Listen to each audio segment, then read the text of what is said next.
എൻ്റെ പറഞ്ഞു ഞങ്ങൾ 16 വർഷം ഗൾഫിലായിരുന്നു, മക്കളെല്ലാം ഇട്ടേച്ചു പോയി, 3 ദിവസമായി ഭക്ഷണം കഴിച്ചിട്ട്. ടീഷർട്ടിൽ റീച്ച് വേൾഡ് വൈഡ് എന്ന് പറയുന്ന ഒരു പ്രൊജക്റ്റ് അല്ലേ? എന്തായിരുന്നു സത്യം പറഞ്ഞാൽ ഒരു പ്രൊജക്റ്റ്?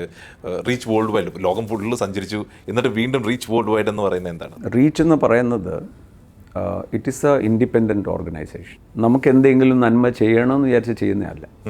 ഓരോ ഇൻസിഡൻസ് സ്പാർക്ക് ചെയ്ത് പത്രത്തിൽ പരസ്യം ചെയ്തു, നിങ്ങൾക്ക് രഹസ്യമായി വിളിക്കാം, നിങ്ങളുടെ വീട്ടിൽ ഭക്ഷണം എത്തും. കോട്ടയം പട്ടണം പട്ടിണിയില്ല പട്ടണം.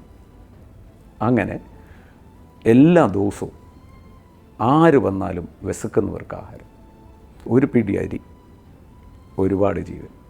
അങ്ങനെ 2004 ജൂൺ മാസം ഒരു ഫോൺ കോൾ വന്നു, ഞങ്ങൾക്ക് 3 പൊതി ചോറ് വേണം. എന്നാൽ ഞാൻ നമ്മുടെ ഒരു യൂത്തും എൻ്റെ കൂടെ അക്കൗണ്ട്സ് എല്ലാം നോക്കുന്ന ആളോട്, അഡ്മിനിസ്ട്രേറ്റർ അദ്ദേഹത്തോട് പറഞ്ഞു 3 പൊതി ഇന്ന വീട്ടിൽ കൊടുക്കണം. നമ്മൾ കളിയാക്കുക, അവർ ഭയങ്കര റിച്ചാണ്. ഞാൻ കളിയാക്കപ്പെടാം, നിങ്ങളത് പോയി കൊടുക്കരുത്. ഇവർ ആ വീട്ടിൽ ചെല്ലുക, ഈ വിളിച്ച വീട്ടിൽ വിളിച്ചു ഈ 3 പൊതിയും വാങ്ങിച്ച് അസ്ത്രീ അകത്തോട്ട് കയറി. ഇവർ അന്തം വിട്ട് ഇതെന്നാ കളി.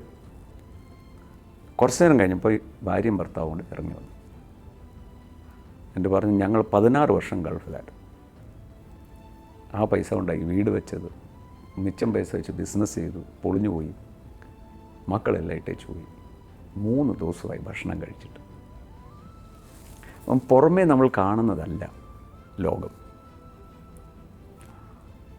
അപ്പോൾ ഇവർ ചോദിച്ചു 3 പൊതി തന്നെ വാങ്ങിച്ചു, നിങ്ങൾ 2 പേരല്ലേ ഉള്ളൂ? അല്ല, 3ാമത്തത് വെള്ളത്തിലിട്ടു, നാളെ രാവിലെ കഴിക്കാം. Stark reality of life.